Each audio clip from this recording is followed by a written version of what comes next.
अब जो प्रसंग चल रहा है कि इस सतनाम के बारे में प्रसंग है, और प्रसंग है कि सदग्रंथ कौन से हैं, सदग्रंथों में को आधार माने तो वो कौन से ग्रंथ है। जैसे श्रीमद् भगवद गीता अध्याय नंबर 16 के श्लोक 23-24 में स्पष्ट कर दिया है कि शास्त्र विधि को त्याग कर जो मनमाना आचरण करते हैं उनकी न तो गति होती है यानी मोक्ष नहीं होता, और न कोई सुख होता है, और न उनकी कोई सिद्धि साधना प्रफुल्लित होती है, कोई सिद्धि प्राप्त होती है। क्योंकि सिद्धि से ही तो हम सतलोक जाएंगे। सिद्धि माने एक ताकत आएगी हमारे अंदर भक्ति से। तो हम पहले इस ताकत को यहीं बर्बाद करते रहे, किसी को आशीर्वाद दे देते, किसी को बद्दुआ दे देते, यहीं पैंचर कर लेते थे। अब पैंचर नहीं होने देंगे हम इसमें, और उससे कुछ होना ही नहीं। जो शास्त्र भी देता है कि मनमानी बकवाद कर रहे हैं, तो उनमें जो सिद्धि आएगी वो दूसरे टाइप की आएगी, ये ऐसी नहीं आएगी जो हमारे अंदर सिद्धि आएगी। परमात्मा गरीबदास जी ने अपनी वाणी में लिखा कि शब्द महल में सिद्धि 24 हंस बिछोड़े विश्व विसा। यानी हमारा जो मंत्र है इसमें 24 सिद्धियां आ जाएंगी, लेकिन इन सिद्धियों को तुम प्रयोग ना करना, ना तो बात बिगड़ जाएगी। वो कौन कौन सी सिद्धियां हैं वो दिखाते हैं आपको गरीबदास जी की वाणी में। शब्द महल में सिद्ध 24 हंस बिछोड़े विश्व विसा। कि जो मंत्र हमने आपको दिया है ये सतनाम और प्रथम मंत्र, इसमें 24 सिद्धियां आपको प्राप्त हो जाएंगी। और जितने आज तक अन्य जितने भी सिद्ध हुए हैं, जैसे इनमें अष्ट सिद्धि ही इनके पास है, 8 सिद्धि होती है इनके पास, और इन 8 सिद्धियों में से किसी को 1 प्राप्त होगी, किसी को 2 प्राप्त होगी। इसी में हल्दी की गांठ पाकर पंसारी बन गई है, और हमने ये महापुरुष मान लिए। सिद्धि क्या चीज है? सिद्धि इतना काम है जैसे चींटी होती है, चींटी कीड़ी। वर्षा के दिनों में आप देखते हो कुछ तो चींटी होती है पंखों वाली।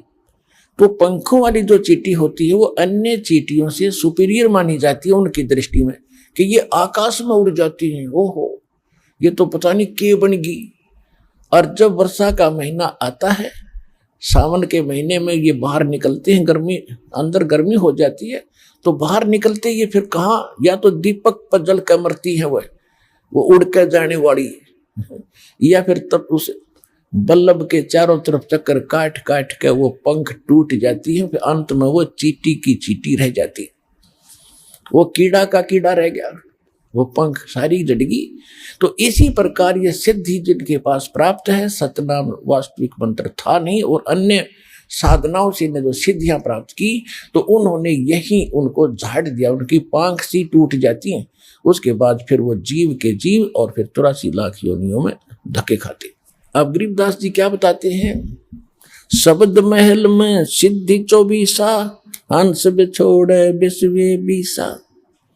एक सिद्धि सुरदेव मिलावे, एक सिद्धि मनोवृत्ति बतावे, एक सिद्धि हो पवन स्वरूपी, एक सिद्धि हो वे अनुरूपी, एक सिद्धि निस्वासर जागे, एक सिद्धि सेवक हो आगे, एक सिद्धि सुरगापुर धावे, एक सिद्धि जो सब घट छावे, एक सिद्धि सब सागर पीवे, एक सिद्धि जो वो युग जीवे, एक सिद्धि जो उड़े आकाशा, एक सिद्धि परलोक कह बासा, एक सिद्धि तन कष्ट तन जारा, एक सिद्धि जो हंस नियारा, एक सिद्धि जल डूब न जाई, एक सिद्धि जल पैर न लाई, एक सिद्धि बहु चोले धारे, एक सिद्धि नीतत विचारे, एक सिद्धि 5 तत् नीरम, एक सिद्धि जो बजर शरीरम, एक सिद्धि पीवे ना खाई, एक सिद्धि जो गुप्त छिपाई, एक सिद्धि ब्रह्मांड चलावे, एक सिद्धि सब नाद मिलावे,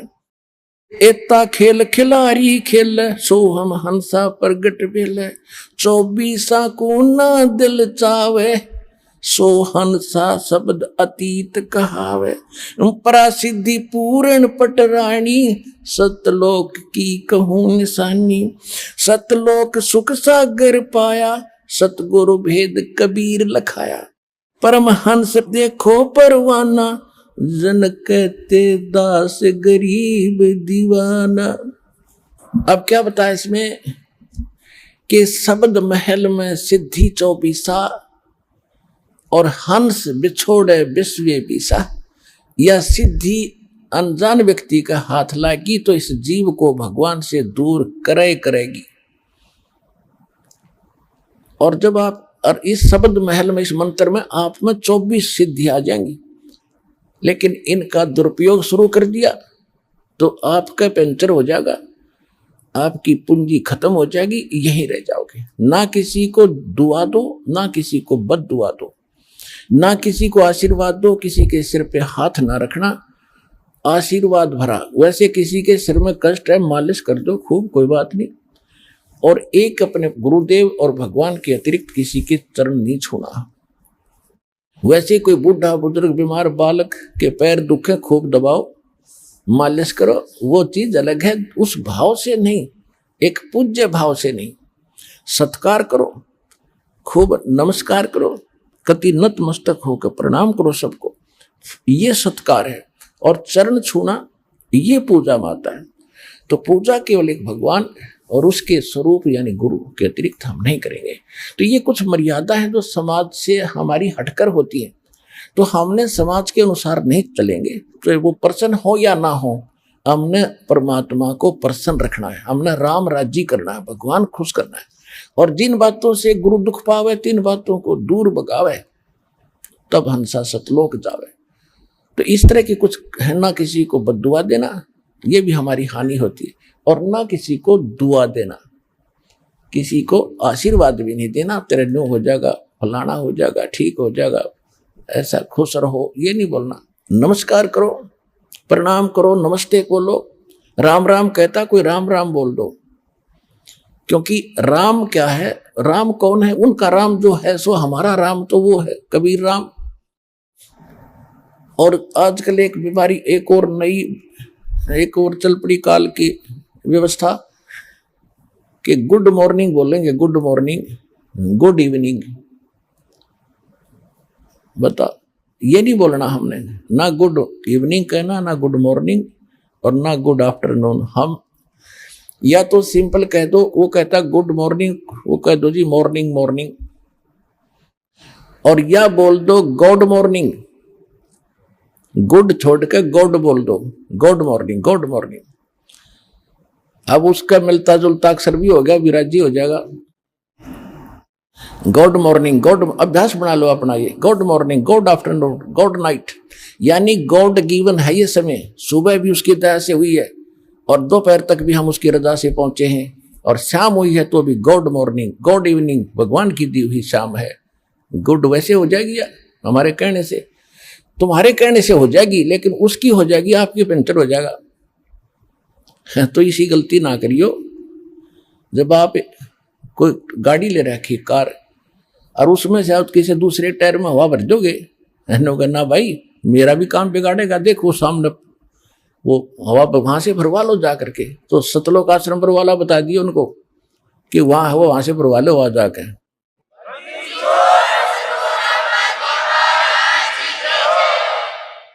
तो इसमें क्या बताया है कि शब्द महल में सिद्ध 24 और हंस बिछोड़े विश्व बीसा। हमारे इस मंत्र में 24 सिद्धि आ जाएंगी। अब जैसे इनमें एक एक दो दो सिद्धि थी, उस समय ये पता नहीं हमारे लिए आज अलग भगवान बन गए थे। ये ऋषि में ऋषि क्या बताया, एक सिद्धि सुरदेव मिलावे, एक सिद्धि मनवृत्ति बतावे, एक सिद्धि हो पवन स्वरूपी, एक सिद्धि हो अनुरूपी, एक सिद्धि निस्वासर जागे, एक सिद्धि सेवक हो आगे। अब देखो, एक सिद्धि निस्वासर जागे, दिन रात जागे, यह सिद्धि होगी, दिन रात उसको नींद नहीं आती, बैठा रहता है। आदरणीय गीसा दास साहिब जी, गांव खेखड़ा, जिला बागपत हो गया, पहले मेरठ था, उनके एक शिष्य हुए नेकी राम जी, जो नाहरी वाले बोले जाते, नाहरी गांव के थे, वह जाट थे। तो उन्होंने आदमी गीसा दास साहिब जी से दीक्षा ली थी, और गीसा दास साहिब जी के पास वो मंत्र था, लेकिन उनको उन्होंने प्रथम मंत्र दिया था, वो जो प्रथम मंत्र हम आपको देते। तो नेकी राम जी ने क्योंकि ये पिछले स्वभाव होता जीव का, पिछली प्रेरणा थी, कोई तपस्वी था, मनुष्य जीवन प्राप्त हो गया, उसकी वही आदत बनी रही, तो उसने वो नाम नोम छोड़ के और अपनी हठ योग से साधना शुरू कर दी, जिससे उसमें उस प्रथम मंत्र का कुछ ज्यादा जाप करने से उसमें एक सिद्धि आ गई। कौन सी सिद्धि आ गई? दिन रात वो सोए नहीं। एक गांव है यहाँ, गांव जिला सोनीपत, गोहाना से और सोनीपत रोड पर खेड़ी दमकन गांव है, वहाँ मेरे मामा जी का गांव है। तो दास वहाँ जाता था, और हमारी जो माता जी और मेरे मामा जी, नाना जी, वो सारे उस नेकी राम के पुजारी हैं। तो उनकी स्थापना का दास को पता हुआ। अब याद आई वो बातें जब शुरू में सुना करते हम, और विशेषकर जब ये भगवान की चर्चा चलन लगी वहां जाकर, तो वो कहने लगे कि हमारे यहाँ बड़े महापुरुष हुए नेकी राम जी। उनकी कथा बताई कि उनका हमने यहाँ बहुत बड़ा डेरा बना रखा है उन्होंने, गांव वाले ने, कि ये महात्मा यहाँ आकर बैठे थे। हमारे गांव से बाहर एक जंगल था छोटा सा बनी में, और कई दिन बैठे रहे। तो लोग गांव से इनका भोजन ले जाने लगे, श्रद्धालु पहुंच जाते हैं। तो एक ने बताया कि हमने इस महापुरुष को सोता नहीं देखे कभी, सारे दिन रात जागता रहता, बैठा रहता है या घूमता रहता है। तो कईयों ने छुप छुप कर देखा, 10 दिन हो गए, 15 दिन हो गए, महीना हो गया, कि भी सोता ही नहीं कभी भी। अल इससे बात पर वो भगवान बना लिया, उसका आश्रम गाड़ दिया, उसकी पूजा शुरू हो गई, और सारे चौड़ चपट। अब पता चला उनके ज्ञान भी नहीं था, वो तो गीसा दास जी से विरोधी भी हो गए थे। लास्ट में एक कथा सुनाया करते, गीसा पंथी बताया करते थे कि उन्होंने एक अभिमान का वचन बोल दिया था नेकी राम जी। तो कहने का भाव ये है कि एक सिद्धि निस्वासर जागे, इस मंत्रों में आपके ये ऐसी सिद्धि आ जाएंगी। तो उस समय वो संत पा किया। अब जितने भी नेकी राम जी के जो अनुयायी हैं, ये सारे ये डले ढो हठ योग करते हैं। और मंत्र गीसा दास जी की वाणी में एक पूरा शब्द है, 8-7 पंक्तियों का। उनमें से 2 पंक्ति हैं, ओम सोहम जप ले भाई, राम नाम की यही कमाई। और वो पूरा एक शब्द है जैसे मंगलाचरण की तरह, उसको मंत्र बोलते हैं, उसमें ये लिखा हुआ है। और इस पूरी वार्तिशी को गाकर इसी को अपना नाम समझे, ये मंत्र है हमारा। और वो कह रहे ये मंत्र जपना है। और ये गरीबदास जी कहते हैं, राम नाम जप कर थर होई, ओम सोहम मंत्र दोई। ओम सोहम जाप जपिए, योग युगतिया धुनी तपिए। तो ये गरीबदास जी ने भी कहा कि नम छिपा ओम तारी, पीछे सोहम भेद विचारी, सार शब्द पाया जद लोई, आवागमन भौर ना होई। नामदेव जी पहले केवल एक ओम नाम का जाप करते थे। परमात्मा अपने विधानुसार उनसे मिले, अच्छी आत्माओं को मिलते हैं। उनको फिर दूसरे मंत्र का भेद बताया। जब उसने दोनों नाम सिमरण किए तो कहते फिर सार नाम दिया। तीसरी स्थिति में नामदेव जी को जब उनका कल्याण हुआ, नामा छिपा, वो छिपी जाति में थे नामदेव जी और महाराष्ट्र के अंदर रहने वाले थे। नामा छिपा ओम तारी, पीछे सोहम भेद विचारी, और सार शब्द पाया जद लोई, आवागमन बहुड़ ना होई। ऐसे ही धर्मदास जी को परमात्मा ने मंत्र दिए थे, लेकिन उनको प्रतिज्ञा दिला दी थी कि आगे बताना नहीं है। 1997 में दास को मिले परमेश्वर और संकेत कर दिया था कि बेसे खोल दे, मैं आप देख लूंगा। किसी के पास ज्ञान नहीं है।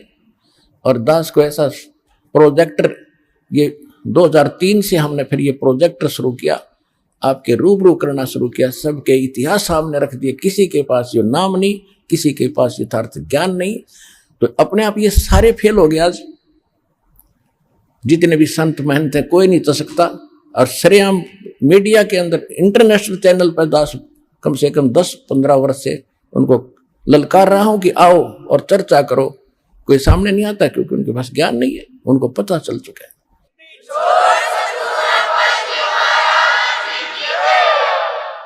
और ये भोले श्रद्धालु उनको भगवान माने बैठे, नकलियों को संत मान रहे हैं। वो तो जनसाधारण की जैसे भी नहीं, तो पता लग गया भी गलती हो जाए इंसानों से, भूल लगी, भगवान के लिए संत चले हैं, भगवान के लिए श्रद्धालु उनके पीछे लगे, तो उनका कर्तव्य बनता है। जब पता लग गया कि भी तुम्हारे बारे में कोई गलत, मेरे बारे में कोई गलत बोलता है, मैं अच्छा देखता हूँ भाई कहाँ मेरी त्रुटि तो नहीं है, त्रुटि नहीं है तो वो बोलता रहे, फिर थारे रूबरू करता हूँ किसी ने ऐसे बोला, देखो ये इसका ये प्रमाण, ये गलत बोल रहा है, तो वो ना अपने शिष्यों को कोई जवाब देते। तो इसे सिद्ध है कि वो फेल हो लिए और ये श्रद्धालु एक दिन आवेंगे, क्योंकि सबको पता है कि अनमोल जन्म ऐसे बर्बाद करने का नहीं है, एक दिन ज्ञान होगा। तो अब जो प्रसंग चल रहा है उसी पर आते। एक सिद्धि निस्वा सर जागे, एक सिद्धि सेवक हो आगे, एक सिद्धि स्वर्गापुर जावे, एक सिद्धि जो सब घट छावे। एक सिद्धि ऐसी है जो स्वर्ग तक चले जाते हैं, जैसे सुखदेव ऋषि के अंदर एक सिद्धि थी आकाश में उड़ जाने की, स्वर्ग में जाने की। वो स्वर्ग में पहुंच गया तो वहां जाकर उसको पता चला कि भी गुरु बिना तो बात बने नहीं, तो पिछले संस्कार से बैटरी चार्ज है, तेरे पिछले संस्कार हो जाए। अब यह सिद्धि तुझे पूर्व जन्म से प्राप्त है, ये जिस दिन खत्म होगी उस दिन ये पंख कट जाएंगी, जीव का जीव रह जाएगा। तो तब उसकी अकल ठिकाने आई, तब उन्होंने राजा जनक से दीक्षा ली। एक सिद्धि सेवक हो आगे, एक सिद्धि स्वर्गापुर जावे, एक सिद्धि जो सब घट छावे, एक सिद्धि सब सागर पीवे, एक सिद्धि जो बहु जुग जीवे। एक सिद्धि है जो सब सातों समुद्रों को पी सकता, उस सिद्धि प्राप्त प्राणी। जैसे अगस्त ऋषि ने सातों समुद्रों को एक ही घूंट में पी लिया था। अब क्या हो गया, उसके कारण कितना प्रसिद्ध हो गया। सभी देवताओं ने, ऋषियों ने हाथ जोड़े, प्रार्थना की, महाराज यह तो बात बिगड़ जाएगी, यहाँ का वातावरण नष्ट हो जाएगा, सब पाप लग जाएगा। तब प्रार्थना करने से वापस छोड़ दी, फिर समुद्र भर गए, तो क्या हो गया, मुक्त। और परमात्मा ने सारे समेटेगा जब इकट्ठी कर दिया सेकंड में। तो वो उस मालिक के पास पराशक्ति है, पराशक्ति पूर्ण पटरानी, इन सिद्धियों की जननी है वो तो और ताकतवर है, उस मालिक के पास है। और सतलोक की कहूं निशानी, गरीबदास जी कह रहे। तो इसमें काफी वर्णन है, इसमें समय ज्यादा लग जाएगा, अब इतना ही पर्याप्त है जो संकेत समझाना था दास ने आपको। कहते इन 24 को ना मन चावे, इन झांखे भी नहीं। देखो पुण्यात्माओं, जैसे बहुत से भगत देखे, उनकी प्रार्थनाएं भी आती हैं और वैसे भी मिलते समय भी कहते हैं जी मैंने गलती कर दी। अपने अभी बता रही थी एक बहन कि मैंने अपने भाई के नाम ले रखा था, उसने, मैंने उसको कह दिया कि तू ठीक हो जा, तेरी बीमारी मेरे लग जा। वह ठीक होगी, मेरे लगी। हम फिर ये पंगा क्यों मोल लो तुम। तो कहने का भाव ये है, ये गलतियां करनी छोड़ दो, दिक्कत हो जाएगी, क्योंकि भक्ति करो तो ढंग से करो। अब इसको तो हम इतना सस्ता मान रहे हैं।